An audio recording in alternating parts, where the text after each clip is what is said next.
Trong một con sky rốt tam mấy bia mà bia rốt một tam mấy bia ô nó này rốt tắt thế đâu cái đó này đó pray đó nó rốt đó nào bia mà tao trời chú chính xác vậy chính xác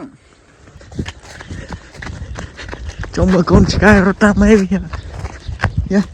tay phải chân con sky rốt tam mấy bia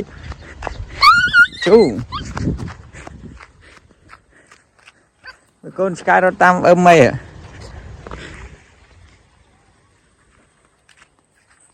chú bạn rốt mau đâu mình không đo này hả oh my god mà bia rốt một tam mấy bia ô nó này rốt tắt thế đâu cái đó này đó pray đó nó rốt đó nào bia mà tao trời chú chính xác vậy chính xác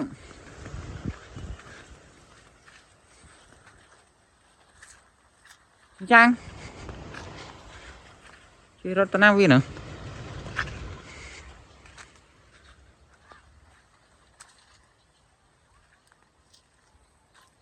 chăng rồi thôi rồi vô tao vinh chú cho gì con thì lấy phao dạ cho gì đó tao vinh đi ra rót ra buồn rót tam thôi mà rót tam mấy bia ô lấy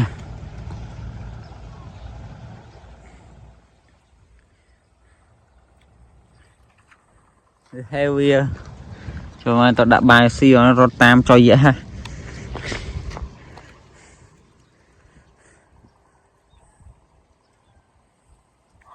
thứ đang sang đây cái gió mình cho mình ấy khoai từ ha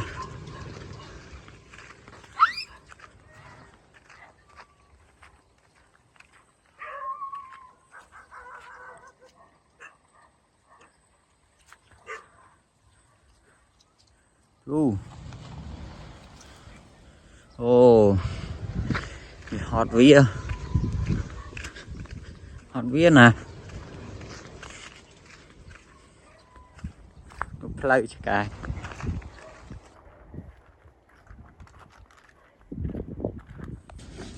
nơi với tam mấy vía mà với cái với hai vía nhưng cháu người ta một tam là hốt đó này thấy đi được bài đã vệ sinh tí xong